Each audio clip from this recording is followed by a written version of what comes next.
Welcome back to Basement Beats. I'm Zoe Cachion, and I'm here with Micah Preite. And I just watched your performance, and it was amazing. I just first want to say that there was something about your music that was so encapsulating. It brought a lot of presence, like, to me, just as a human watching your music. Thank you. Yeah. And I wanted to ask you, like, while you're playing, do you have a similar experience of just, like, presence in your music? Really depends on where I'm in the headspace and like how well I know the material. There's definitely some songs where I'm like, I can get there quicker and I can feel I can let go. But then there's some songs where I'm like, oh shit, what's that chord? What's the third chord? Or what's that word? That could take me out of it. But usually I'm always trying to just like know the material so well that I don't have to think about it. So you can get to that place where you can just freely play and just get to that place of whatever in the zone or something where The just flow. things are just working rhythmically, or just everything feels natural and you're not second guessing yourself or Yeah, that's the best feeling with anything, like being able to get into the flow. And I found myself while I was listening to your performance, like completely present and not thinking about anything else that was going on, even though we have the cameras and the lights and there are usually other things I'm thinking about when I'm watching a performance here with Basement Beats, but with yours I felt this like level of presence that I have not felt for other performances. So I just wanted to start off by telling you that because it was thank you. Yeah, it was amazing. I wanted to ask you what your first memory is with playing music or just music in your life in general. I don't know. It's been there forever. I feel like my dad played guitar, so that was around. I remember, I guess maybe this was a strong memory where it was like in kindergarten we went on a field trip to see the Nutcracker. Oh my gosh. And that had a big impression on me, seeing orchestra. And I remember going home to my mom and just telling her how beautiful the violin was. Wow. So that was probably the first time, and I was like really obsessed with that kind of music. And so that was probably the first, like, where I really noticed music other than what was just being played in the room or something. But like that was like an actual experience where I could pick up different sound going on or whatnot. Yeah. And so I read that you played classical bass in middle school. So was this one of your first instruments, or did you pick up the guitar before that? I picked up the guitar first, and then bass was later in middle school. But Do you still play the classical bass? Privately. Yeah. Yeah, I'll use it a lot for recording when I'm at home, and I could do multiple takes. But yeah, here and there. Sometimes I'll do random little shows and stuff, but mostly just at home. Yeah. I did also want to ask you about where you most feel inspired making music. Is it in the comfort of your home, or do you like going to different spaces to create? Well, I don't know. I think it just brings out different things out of you. Being at my desk where I'm at every day, that's a certain kind of energy. Being in a new space around people I don't know, that could be also just as inspiring or bring something new out of me, or a situation where I feel maybe more uncomfortable, or that could also bring a new thing out of my playing. Or so I think it's just all different, And but obviously just being at my desk, and I like that feeling of every day showing up and doing the same thing. I like a routine and eating breakfast in the same location. And I don't know, just funny things like that. What's your favorite thing to eat for breakfast? What's like the most like you're not feeling super creative, you wake up and you're like, I need something that's gonna like get the juices flowing. What are you making for breakfast? It's actually funny. I don't know why I brought up breakfast, because I've actually not been eating breakfast lately. No. So just the past 2 months, I've been trying not to wake up and eat. Yeah. I've been trying to like, I don't know, just have a little bit of coffee and then have maybe more like a bigger lunch. I feel like that happens to everyone. Like sometimes you go in waves of not having breakfast and then you get back into having it again. But I think that what you eat for breakfast is so important. It is. Because it really starts totally your day off. It totally it can't is. be like if I go for like a cinnamon roll, I'm dead. Oh no, I had one the other day. Oh, it's so good. I have them too all the time. Yeah, I had one. I don't know. It's hard though. Maybe eggs. Yeah, just some good eggs in the morning. And I've been trying not to do toast that much in the morning. I don't know. I had toast this morning, but I don't know. Yeah. Yogurt. Um, Coconut. what? Coconut yogurt. Oh, That's very okay. good. Nice. Yeah. Yeah. I wanted to ask you about when did you first fall in love with making music? Mm. Or what kind of brought you to wanting to make music? I don't know. I think it just became something I could do by myself. I could lock myself in my room and just get lost in that. Mm-hmm. And I think that's what guitar became for me. Is I could just, as a kid, I could just go in my room and just, play for 5 hours and just lose myself in my, room playing. So it just became, I guess, my activity or whatever. And I just, I loved it. Getting into the flow. Yeah. It's like one of the best places to be. I feel like it. Yeah, definitely becomes just almost an addiction. It's just like it just feels so great, and it's nice to have something that it also hasn't felt great too, where it's just like I'm constantly working on it and practicing and trying to get better and things. It's like, but it's just like a long arc. I like that. Yeah, I feel like your music is also very, like very much just you. I haven't heard many other sounds that I could like really like. I was gonna ask you how you describe your genre of music, because it feels like it's very personal to you. Oh, thank you. Your sound, Yeah, I don't know. I guess it just depends on like what your reference. Like I guess if you could you could just say indie folk, or you could say singer songwriter, or you could say jazz adjacent, or I don't know. It just depends. Yeah. If you were trying to pitch it to someone that's never heard your music, and you were like, "All right, listen to this. This is what we want to hear."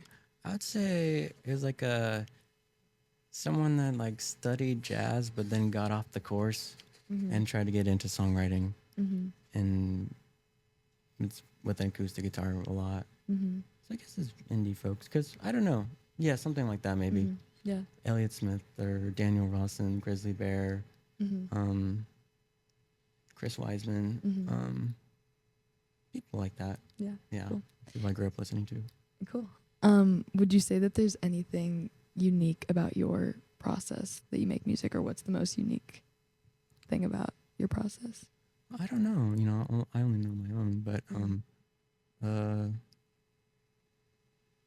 I guess my records. I play everything on them, and most of the songs are the night I write them. I'll record them that night, or at least the basic take of the. And they're usually just one microphone with me and a guitar or a piano, and then I'll build the track on that top of that. Usually without a click track. And you do everything yourself. And you have a home studio, right? You could call it a home. Yeah. And now it used to be, it's just a microphone or two. Yeah, it's just some equipment. I did buy a piano though, and have my drums in there, so now it's a studio. Yeah, you can call it that. Yeah. Cool. Yeah. And that's your favorite place to like work and be. I like that spot. I also been working at my friend's studio in Echo Park, and that's a beautiful place too. Do you like working with other people? Yeah. I do like playing on other people's work. That's really fun too. That feels like a kind of a different thing than I've just recently working on my own music with other people. That's just a new thing on this new record I'm working on right now. I brought some other people in. But before that, no, I haven't that much, but I've done a lot of like playing on people's records and collaborate, like, co-writing songs and stuff for other people's projects. What would you say is the most difficult part about writing song lyrics for you? Editing, I feel like. If I can't get it done in the first day, it's very hard to edit it. I feel, and make it better. So like editing it down so it flows out really easily, but then it's like, I think, or just like, I feel like when I revisit something, it becomes a new thing. It's hard to get back in the headspace that I originally wrote the thing, and so I usually just we'll write all the lyrics first before the music, and then just sort of like free write or whatever. You kind of like, you have and then you have like a list of just words, and then you can pull from. But yeah, the headspace you are when you're in the writing it. Sometimes it's hard to get back into it. Like usually, I feel like I'll have to change it to enter it back into the song. Yeah, that makes sense completely. I read in another interview that you did that when you are picturing the lyrics that you don't think about it as yourself, but you think about it as characters. And I wanted to hear more about that. I found that to be really interesting. Yeah, I guess I don't know. Yeah, I guess it's the way to trick yourself that you're not writing about yourself, because no one wants. Who wants Is to it write hard for you to write about yourself? Yeah, I don't want to think about myself. Like that's the worst. I'm like, oh, yeah. No, but if you could think of it, I guess maybe like other people or characters, it could be helpful. I don't know. Or maybe thinking about it in the broad sense of like, this is an emotion that I feel, but also so many other people might feel this way too. So writing it for them.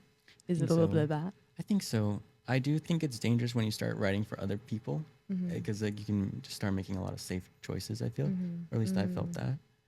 So I think at the end of the day, I am writing for myself. You know, but yeah, not in. It's all, you know, just doesn't have to be what I did on Friday, but you know, it could just be that little moment or whatever. It could, doesn't, you know, have to. It could just be that. You know, could be something that actually happened or nothing, or just a cool idea, a cool story, or you know. But yeah. I also wanted to ask if you could describe your perfect venue to play at, like dream scenario, dream venue. You're playing a show. What's it look like? I don't know.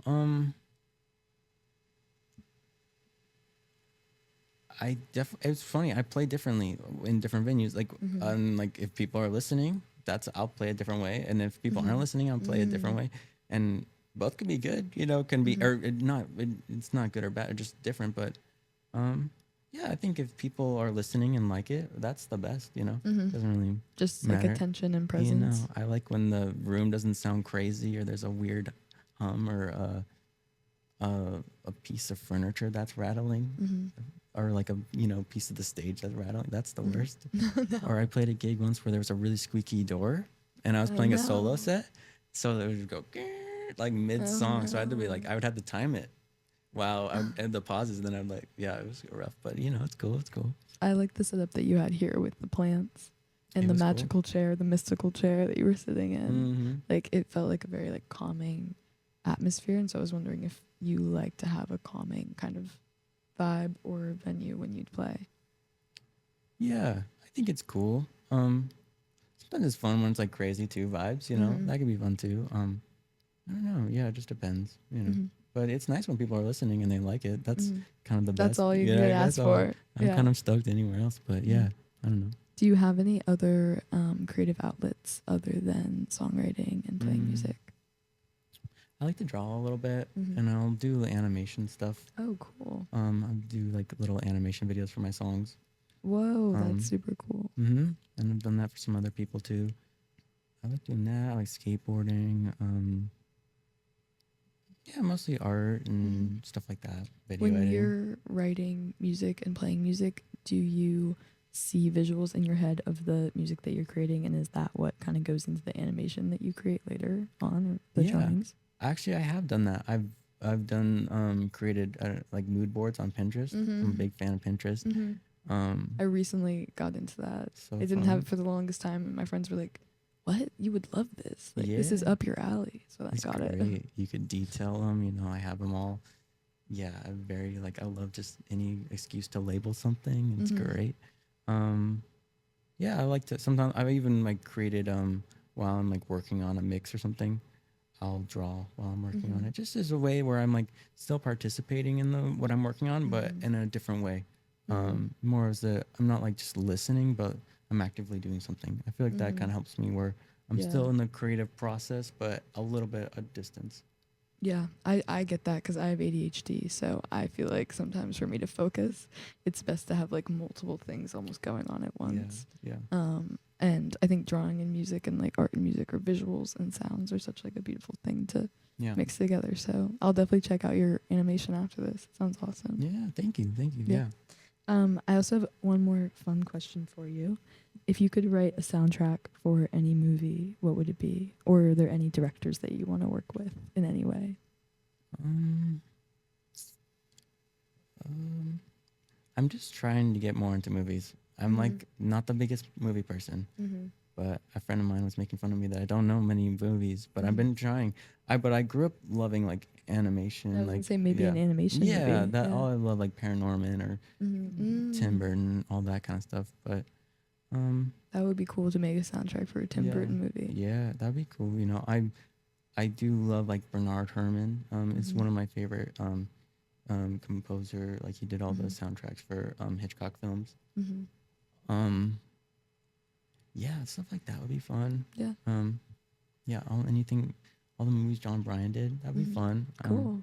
Yeah, so many good, something like that. No, those are all awesome answers. And then are there any local San Diego artists or bands that you would recommend for us, or that you want to work with or play with, or just anyone that inspires you? I played a show with Can. Oh yeah, LA. Yeah, we know them. They're great. Yeah. Or any dream collabs, like anyone that you would, they don't have to be from San Diego, but just anyone that you would love to work with. I really love my friend Olivia's music, Operelli. She's great. I love Daniel Rawson. I don't know, you know, I'd be more interested in meeting them than like needing to play music. But like, yeah, I don't know. Cool. Yeah. And then final question, what's coming up next for you? What should we be looking out for you? I've been working on this record for like a year and a half. Been going a little insane, but it's almost done. It's just how it always goes. Yeah. So that's the main thing. Yeah. So that'll be done soon. Do you know when it will be released? Hopefully, I don't know. Hopefully in a couple months, ASAP. Okay, cool. So we'll keep our eyes out for it. Yeah. And I hope you guys enjoyed this interview. Thank you so much for coming on and talking with me. I had a lot of fun, and I loved your performance, and I am really grateful that I got to see it and be here and talk with you after. Likewise. Thank you for having me. Yeah, of course.